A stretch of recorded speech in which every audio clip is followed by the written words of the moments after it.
목사님께서 여기 전화를 주셔가지고 말씀을 전해 주실 수 있느냐. 그래서 저는 무조건 아멘이기 때문에 뭐 준비가 됐든 안 됐든 간에 항상 무조건 합니다. 그래서 제가 나왔는데요. 참 항상 제가 느끼는 것은 하나님께서 이덕재 목사님을 통해서 저에게 말씀해 주시는 것 같이 그렇게 저는 아멘으로 받습니다. 아멘. 감사합니다. 오늘 제목이 참 온전히 믿자 이렇게 제목을 정했는데 믿는다는 것이 무엇일까요? 오늘 좀 그런 그 문제를 가지고 은혜 받는 시간이 됐으면 좋겠어요. 믿는다. 믿으면 됐지 또 거기 또 온전히는 왜 들어가냐 이렇게 트집을 걸 사람들도 뭐 없지 않아 있으려면 있을 것 같아요. 왜냐하면 종교개혁의 기치가 뭐냐면 500년 전에 마르틴 루터가 부르짖기를 오직 믿음, 오직 예수, 오직 은혜, 뭐 오직 영광 뭐 이러면서 한 5가지를 솔라를 외치면서 이렇게 구호를 뭐 구호는 구호대로 그 목적이 있어서 참 좋았습니다만은 500년이 지나는 동안에 그럼 과연 그냥 그렇게 흘러가도 좋은 것이냐 하면 하지 않을 수 없을 만큼 이렇게 반문하지 않을 수 없을 만큼 우리의 반성을 요구하는 그런 말세지 말에 우리가 살고 있습니다. 그래서 그럼 도대체 믿음이 도대체 믿음이 뭐냐 말이죠. 오직 믿으면 된다고 그랬는데 왜 또 온전히 그렇게 믿어야만 되느냐? 그 온전히의 내용이 뭐가 들어가야 되느냐? 이런 문제를 가지고 뭐 은혜를 받았으면 좋겠습니다. 하나님께서 우리 각자의 음성에 우리의 가슴에 하나님의 음성을 들려줄 수 있는 임하기를 기도합니다.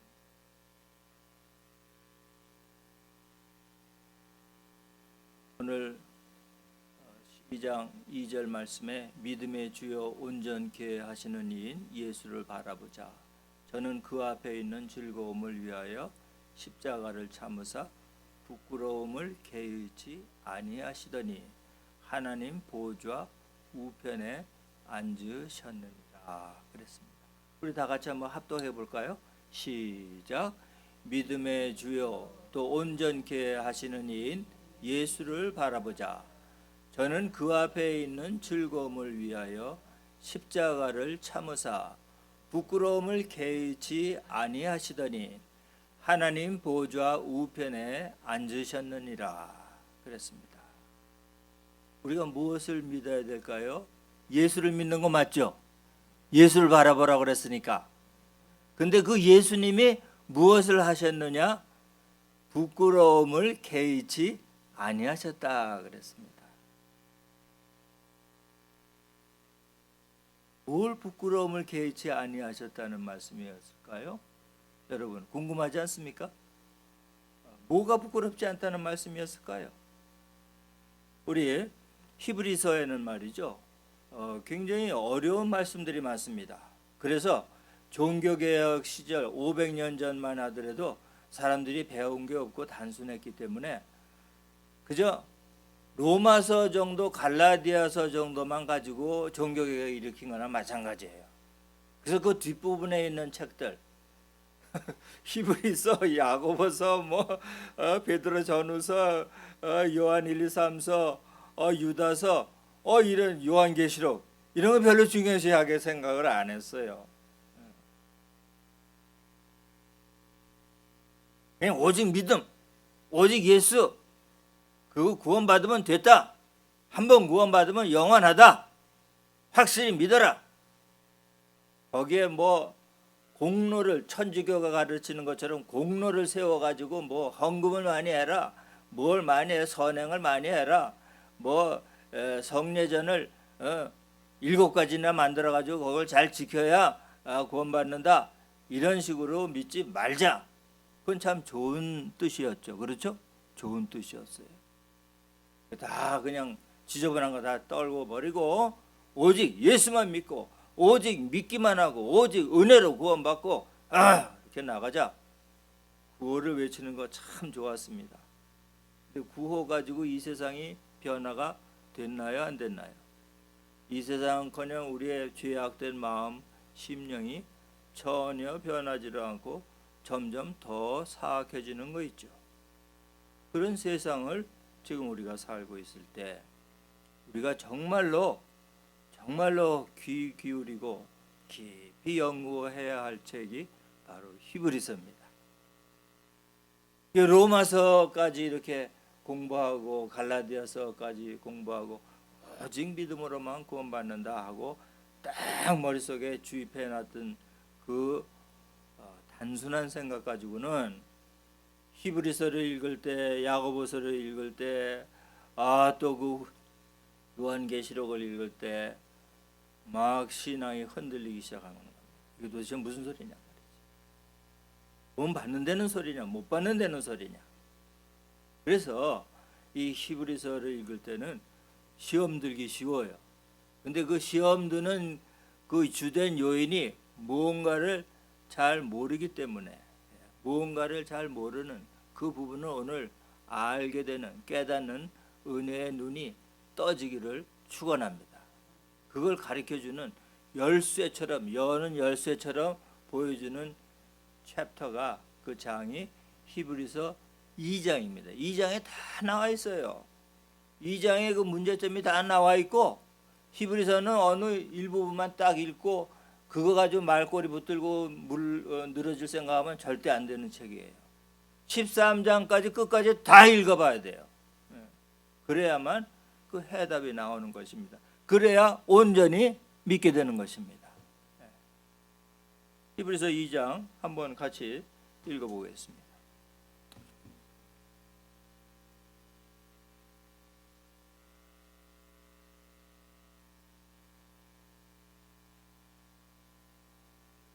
히브리서 2장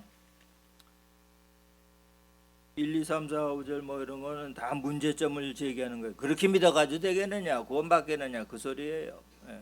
그런데 2장 10절 보시기 바랍니다. 2장 10절 제가 읽을게요. 그냥 눈으로만 읽으세요. 그러므로 만물이 그를 위하고 또한 그로 말미암은 이가 많은 아들들을 이끌어 영광에 들어가게 하시는 일에 그들의 구원의 창시자를 고난을 통하여 온전하게 하심이 합당하도다 그랬습니다. 아멘. 온전하게 하심이 합당하도다. 누구를 온전하게 한다고 그랬어요? 지금 여기서 누구를 온전하게 한다는 소리입니까? 예수님이죠. 그리스도를 온전하게 한다. 그게 말이 되는 말입니까? 예수님은 하나님인데, 그리스도는 하나님이신데 뭐가 부족해서 온전해져야 된다는 말입니까? 그럼 마치 예수님이 완전하지 않기 때문에 고난이라는 플러스를 하나 더해야만 온전해진다 그 소리입니까? 그런 소리는 아니겠죠, 아마. 그렇죠. 그렇습니다. 그래서 그 온전하게 한다는 뜻이 말이죠. 온전하게 한다는 뜻이, 이 깊은 뜻이 뭐가 들어있느냐 하면, 하나의 목적이 있으면 목적을 다 달성하면은 그게 온전한 겁니다. 사람이 인격적으로 뭐 완전 무결, 물론 하나님이시니까 인격적으로 완전 무결하고 도덕적으로 완전 무결하시고 흠도 점도 없으신 그런 그리스도의 인성, 사람으로 태어났지만, 성육신에서 사람으로 태어났지만 죄가 하나도 없으신 예수님께서 더 인격의 성숙을 요구하는 예수님이 아니심에도 불구하고 더 윤리적으로 성숙되어야 되는 인간이 아니심에도 불구하고 왜 온전히 되게 하심이 합당하도다, 마땅하도다 이렇게 말씀이 기록되었느냐 그 말씀이에요. 그것은 예수님이 고난을 당해서 십자가에서 죽으셔야만 또 부활하실 수 있으니까 부활하시고 또 승천하실 수 있고, 그래서 하나님 우편에 딱 최종 있어야 할 곳에 있던 곳에서 다시 오셔서 다시 있던 곳으로 가신 하나님 우편에 그 권능의 자리에 서 계신 게 아니라 딱 앉으셨다 이 말이에요. 앉으셨다. 그래서 하나님의 모든 성자로서의 너는 이런 임무를 띠고 이 세상의 죄악 세상에 내려가서 이런 일을 다 마치고 오너라 한 그 모든 목적이 다 이루어지셨다 그 말씀입니다. 다 이루어지셨다. 근데 그 목적을 다 이루는데 고난은 슬쩍 건너뛰고 십자가에서 죽으면 건너뛰고 그냥 하늘로 올라가셨으면 그것은 온전한 거예요? 온전하지 못한 거예요? 온전하지 못한 거다 이 말이에요.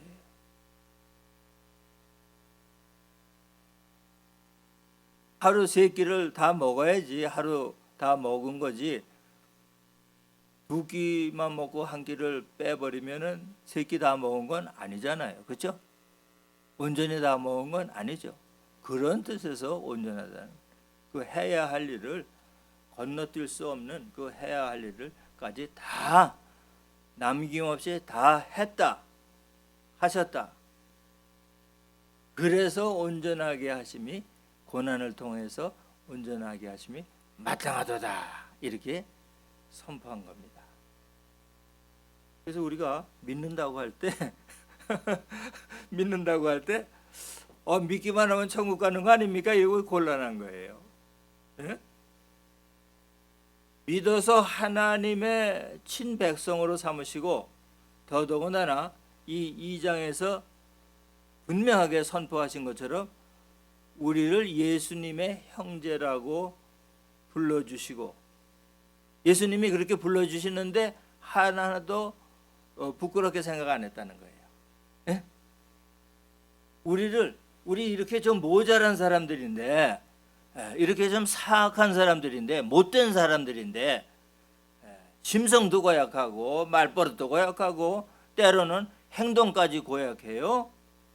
그럼에도 불구하고 예수님이 우리를 형제라고 불러주시기를 부끄러워하지 않으신다는 거예요. 왜 그게 그렇게 가능하게 되느냐? 예수님이 십자가에서 고난을 완전히 마치셨기 때문에 그 이야기입니다. 예수님이 십자가에서 고난을 다 마치시지 않으셨으면, 그것을 다 완성하지 않으셨으면, 그러면 우리의 구원이 있어요 없어요? 없는 거예요. 그리고 우리는 예수님의 형제가 여러 사람들인데 예수님의 형제가 될 수 있어요 없어요? 될 수 없어요. 그래서 우리가 누군지를 알아야 돼요. 우리는 예수님의 형제다, 자매다. 남자들은 나이가 많으나 적으나 예수님의 형제, 여자들은 나이가 많으나 적으나 예수님의 자매, 이렇게 된 거예요. 그래서 어떤 교회 가면은 제일 먼저 말버릇이 달라지지 않습니까? 형제님, 자매님 그렇게 부르지 않습니까? 그러면 그것이 저하고 여러분이 어떻게 형제 자매가 되겠습니까? 그렇게 될 수가 없는데, 예수님이 날 보고 형제라고 불러주기를 부끄러워하지 않는다니까, 또 예수님이 여러분들을 보시면서 자매라고 부르기를 부끄러워하시지 않는다니까, 그러니까 우리가 형제 자매 부르신다 이 말이죠. 예. 그런 의미에서 형제님이시고 자매님이시고 그렇다 이 말이에요. 이것을 우리가 분명히 머리에 새겨야 돼요. 예수 믿는다 하면은 고난 없이는 예수님의 형제가 될 수 없다. 고난이 없이는 예수님의 자매가 될 수 없다. 예수 믿으면 다 잘 되는 줄 알았는데 이제 고생 끝 하고 행복 시작인 줄 알았는데 아니 왜 이렇게 힘듭니까? 정말 힘들어서 이제 예수 잘 못 믿겠어요. 교회 그만 다녔으면 좋겠어요. 이런 소리가 바로 예수님 당시에 또 예수님이 막 그 제자들이 전도해가지고 유대인들인데도 유대인 회당 시나고그 이런 데 다니지 않고 예수 믿는 교회당에 가정교회 이렇게 작은 가정교회 막 찾아와서 예배드리기 시작한 그런 성도들이 있었어요. 그런 성도들이 막 핍박이 많아지고 잡혀가서 죽고 순교당하고 죽고 끔찍한 거 눈에 정말 아른거려가지고 지울래야 지울 수 없는 그런 참혹한 광경들을 보고 그러면서 믿음이 흔들리는 거 있죠. 내가 괜히 사람을 잘못 사귀어가지고 예수 믿는 교회 잘못 다녔다가 나도 저렇게 저신세밖에 안 되겠구나. 내가 옛날 믿던 유대인 그 회당에 다시 돌아가야지. 다 집어치고 옛날 믿던 방식으로 다시 살아가야지. 이렇게 신앙의 길에서 멀어지려고 하는 그런 사람들을 향하여서 지금 히브리서를 쓴 거예요. 예수 믿는 거로 해서 고난을 당하는 것이야말로 그것이야말로 예수님으로부터 형제라 부르기에 조금도 부끄러워하지 않는 그런 신분이 된 것을 지금 인증받을 수 있는 기회다. 그걸 인증받을 수 있는 기회다.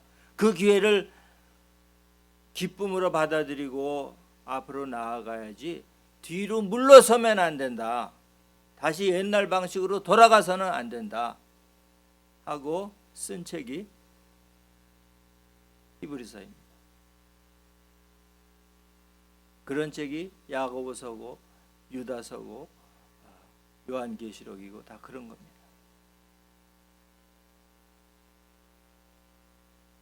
그래서 믿는다는 것은 누굴 믿는 거예요? 그 믿음을 주신 분도 예수님이고 그 믿음을 내가 완성하는 거 아닙니다. 그 완성시켜 주시는 분도 예수님입니다. 요걸 믿는 거예요. 어떤 그 교파에서는 좀 다르게 가르치는 것도 있어요.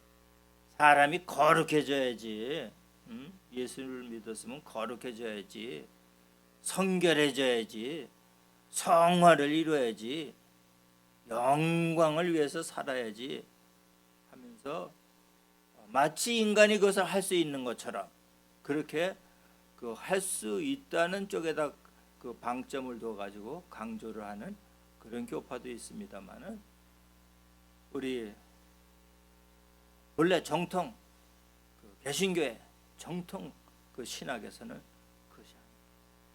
이 모든 것을 믿음을 우리에게 주시고 믿음을 완성시키시는 분도 예수님이시기 때문에 예수님을 바라보면은 된다 하는 것이 우리의 정통 신학입니다.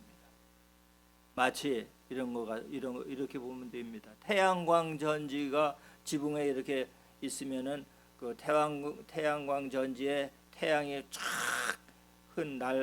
밝은 날에 개인 날에 많이 비춰줘야지 그게 충전이 완전히 되어 가지고 뭐 전기로 마음대로 쓸 수 있게 그렇게 되지 않습니까?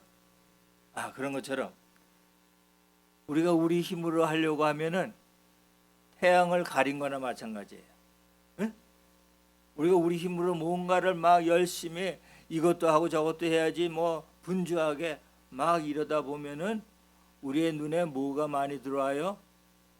먹구름이 많이 들어온다 이게 먹구름이.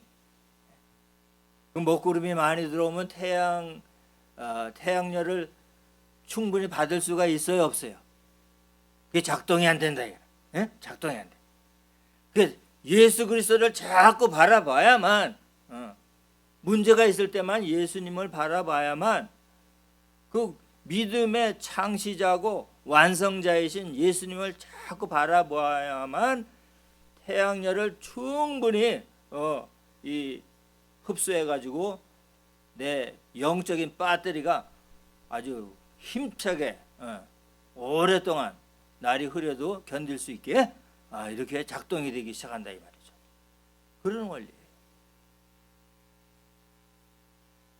근데 부끄러움이란 말을 굉장히 여러분들 귀에 새겨들어야 돼요.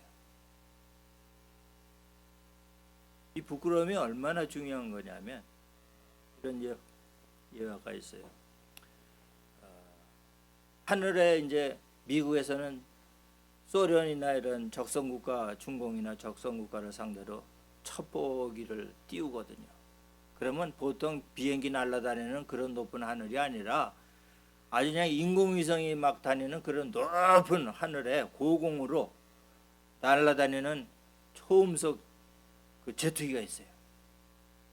그럼 그 조종사들은 우주 비행사나 똑같은 우주 비행사 그 복을 입고 그리고 비행기를 타는 거예요. 그리고 속도도 보통 이런 속도가 아니라 마하 5, 지금 음속의 5배 되는 속도로 휙 고공을 그냥 날리면서 적진 러시아 상공, 뭐 중공 상공, 뭐 이런데 막 돌아다니면서 첩보 활동하는 거예요. 그 활동을 하는 조종사가 몇 년을 그렇게 하면서 임무를 다 수행하고 이제 퇴역을 하게 되니까 옛날에 일어났던 일들을 얘기할 수 있잖아요. 그 전에는 어디 가서 입도 뻥긋 못하는 건데 그런 거 얘기할 수 금방 잡혀가죠. 그런데 이제 퇴역을 했으니까 옛날에 했던 일들을 가지고 사람들이 얘기를 시키고 이야기가 나온 걸 들어보니까 무엇이 그 얼마나 저 과학이 발달해 가지고 아무리 고공이라고 해도 적진에서 미사일을 쏴가지고 격추시킬 수도 있고 얼마나 무서운데 무서운 세상인데 언제 격추될지도 모르는 그런데 그렇게 두려움 없이 그렇게 다닐 수가 몇 년이나 다닐 수 있었느냐 했더니 자기는 죽는 거 하나도 두렵지 않았다고 그러는 거예요. 그러는 거예요. 무엇에 비하면 부끄러움에 비하면 아무것도 아니었다 이거는. 죽는 거는.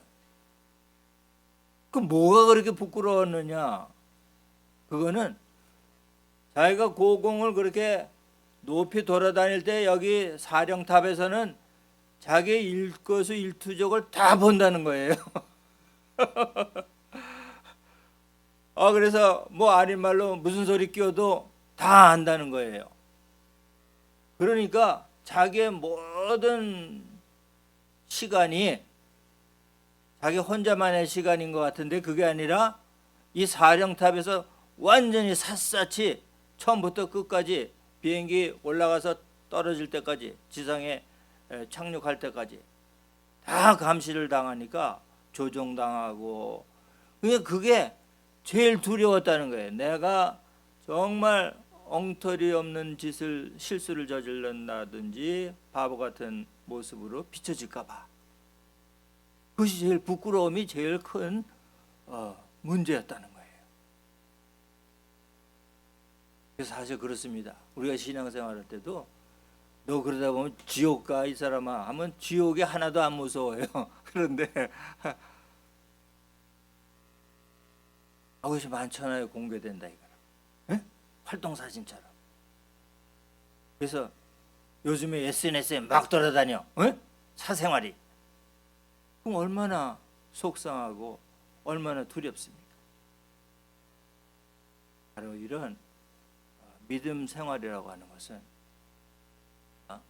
예수님이 우리를 생각했을 때 내가 아무리 살인죄를 짓고 아무리 추악한 죄인이라 할지라도 나를 형제 자매라 부를 때 전혀 부끄럽게 생각하지 않고 개의치 않는다 라고 하는 사실을 우리가 깨닫는 순간 우리에게 어떤 부담이 옵니까? 우리는 모든 것을 아시는 예수님 앞에 전에 하던 그런 잘못된 망동들을, 잘못된 생각들을, 잘못된 말투, 특히 말로 얼마나 우리가 상처를 주고 상처를 받습니다. 그래서 그런 것들이 전혀 부끄럽지 않은 삶이 되도록 우리가 노력해야 할 책임이 있다 이 말이죠. 책임이 있다. 예수님은 나를 형제로 부르기에 부끄러워하지 않는다는데 남들이 볼 때 야, 이 사람아 그 예수 믿는 사람이 그래가지고 되겠어 하는 식으로 부끄럽다는 소리를 손가락질을 당한다면은 얼마나 부끄러운 일이냐 이 말이죠. 그래서 우리 예수 믿는 목적을 알아야 돼요. 예수 믿는 목적이 뭐냐면 히브리서 12장 14절에 딱 나와 있어요. 12장 14절에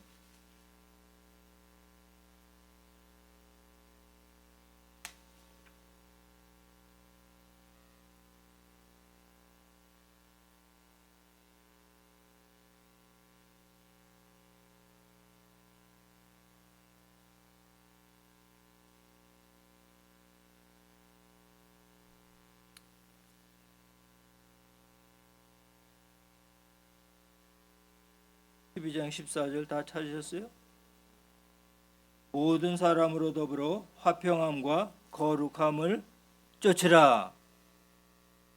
쫓아도 되고 안 쫓아도 되는 게 아니라 이것이 없이는 아무도 주를 보지 못하리라. 화평함과 거룩함을 쫓으라는 거예요. 이것이 없이는 아무도라는 말이 굉장히 중요해요.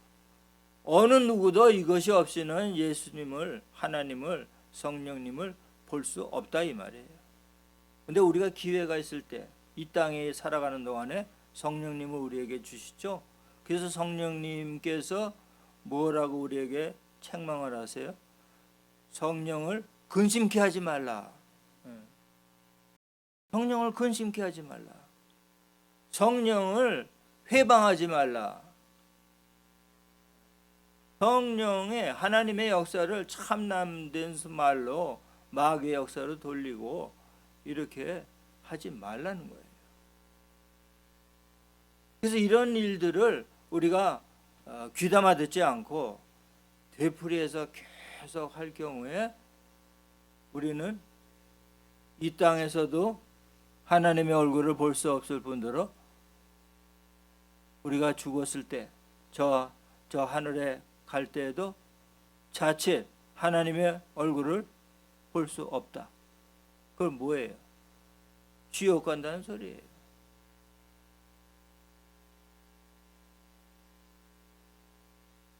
그래서 우리의 신앙생활은 예수 한번 믿으면 뭐 다 천국 가는 거야 이렇게 믿으면 큰일 납니다. 그렇지 않습니다.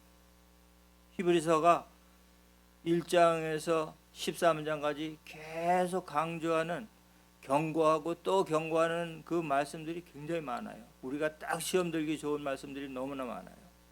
근데 그 말씀들이 모두 다 무엇을 향하고 있느냐?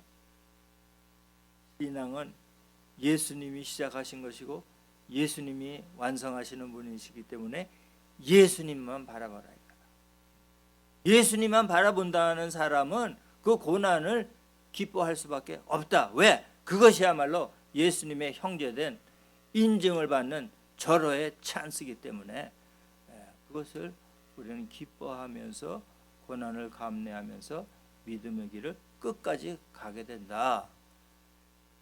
가게 하는 사람이 예수님이시고 성령님이시고 하나님 아버지시기 때문에 전능하신 분께서 그와 같이 이루시고 마신다. 이것을 믿는 것이 온전히 믿는다는 말씀입니다. 오늘 다 얘기할 수 없어요. 이건 성경 공부를 한 일주일은 해야 될 거예요. 온전히 믿는다는 게 뭔지 공부를 제대로 하려면. 근데 정확하게 말씀드릴 수 있는 것은 히브리서 11장에서 아브라함부터 시작해가지고 모든 신앙의 영웅들, 모세 뭐 말할 것도 없어요. 어느 누구도 온전히 믿지 못했던 거예요. 어느 누구도 온전히 믿지 못했는데 언제까지? 예수님이 와서 우리를 위해서 친히 고난 당하시고 죽으셨기 때문에, 그래서 그때 구약의 그 모든 부족한 믿음들이 온전히 믿는 믿음으로 완성되었다. 이것을 히브리서가 11장에서 결론으로 우리에게 가르쳐 주는 것입니다. 마지막으로 한 가지 예화를 들을게요. 미국의 이제 정치 제도를 세운 그 건국의 아버지를 이제 조지 워싱턴 대통령이라고 그러잖아요. 8년을 대통령을 하고 그냥 나는 왕이 되려고 대통령 되는 게 아니라 미국에는 연방 합중국으로서 대통령으로서 나는 내 임무를 딱 마치고 온다. 아주 모범을 딱 보였어요. 중임 딱 2번 하고 8년 하고 내려오고, 그 다음에 아담스 대통령이 2대 4년 하고, 그 다음에 토마스 제퍼슨 대통령이 8년을 했는데, 그 토마스 제퍼슨 대통령은 연방주의자가 아니고 일종의 자유주의자예요. 요즘 말로 말하면 정치색을 얘기한다면 자유당이고,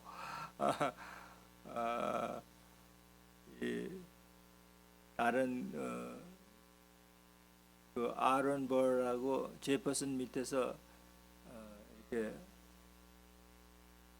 부통령을 지낸 그 아론 벌나 뭐 다른 사람들은 일종의 그 연방 정부를 페더럴 가버먼트라고 그러잖아요. 그래서 페더럴리스트, 연방주의자, 연방 정부를 믿는 당이었었어요.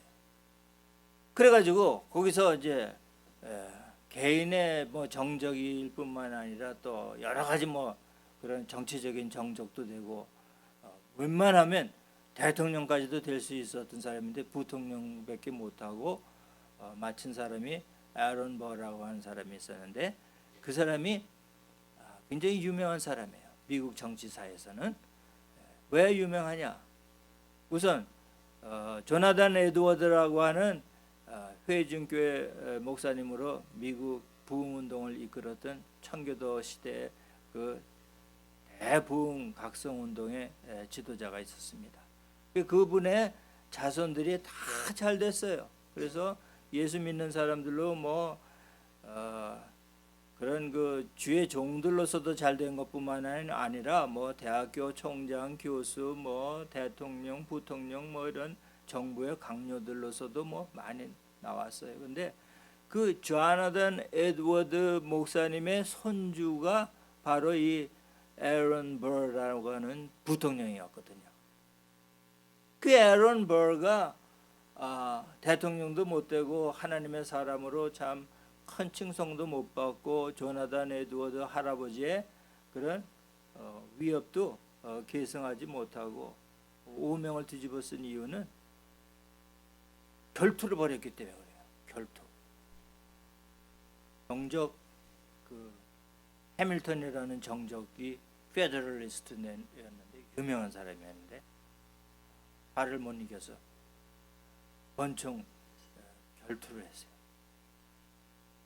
그래서 서부 영화 보면은 오케 목장의 결투 뭐 해가지고 멋있는 것 같지만 그 결투라는 것이 얼마나 잔인하고 무서운 일인지 모릅니다.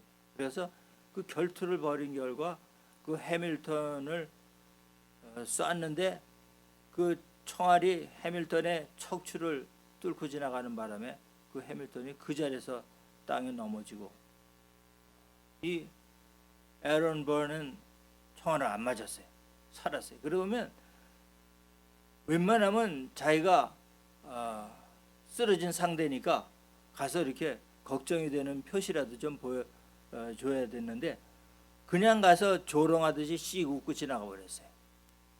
그러니 얼마나 성격이 잔인합니까? 자기 아버지, 할아버지 욕을 먹여도 단단히 먹인 그런 행동이 돼버렸죠. 그래서 그 사람은 결투에서 이겨놓고도 미국 정치에서 완전히 매장이 돼버린 거 있죠. 그런데도 80 될 때까지 오래 살기는 살았어요. 불명예스럽게 살다가 마침 자기 또 손녀딸이 예수를 믿는다고 이제 나와가지고 예수 믿는다고 이제 고조 할아버지 뭐 증조 할아버지 이런 할아버지들의 신앙을 계승하는 그런 딸로서 거듭나고 보니까 자기 할아버지가 너무 불쌍한 거라. 그래서 자기 할아버지 보고 예수 믿으세요.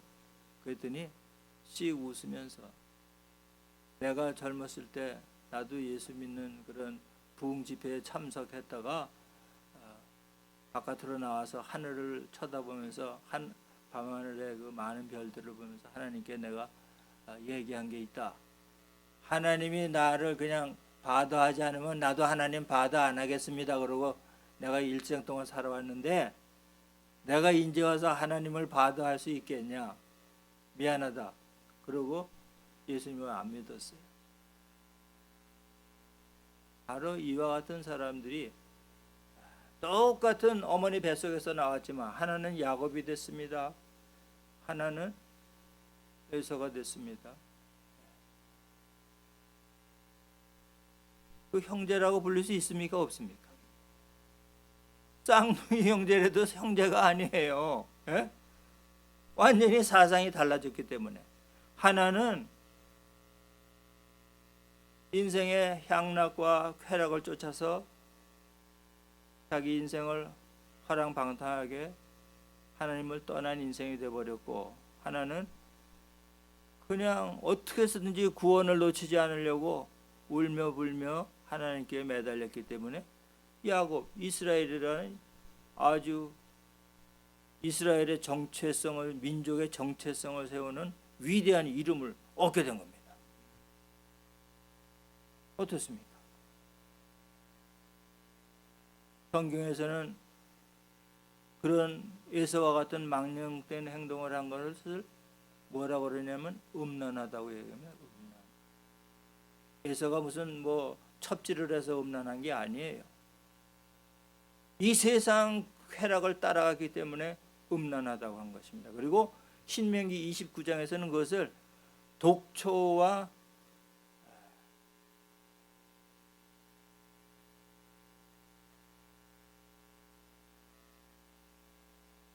쓴 쑥이라고 해서 쓴 쑥. 그 독초와 쓴 쑥을 이제 우리 신약에서는 쓴 뿌리라고 그러는 거죠. 쓴 뿌리.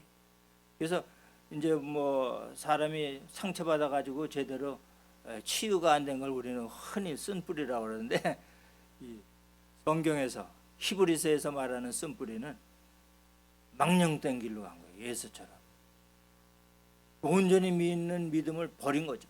배반한 거죠. 배도의 길을 걸었다 이거예요. 우리가 믿는 하나님을 온전히 끝까지 믿는다는 것은 어떤 고난에도 불구하고 어떤 장애물에도 불구하고 끝까지 완성을 향해서 달려나가는 것을 말하는 것입니다. 일체 뭐 되돌이키거나 한눈 팔거나 그런 일이 용납이 될 수가 없는 거예요. 오로지 정해진 하나님의 목적, 저와 여러분을 부르신 하나님의 분명한 목적이 있습니다. 그 목적은 우리가 눈을 감고 이 세상을 떠나는 날까지 잘 몰라요. 끝까지 달려가 봐야만 아는 거예요.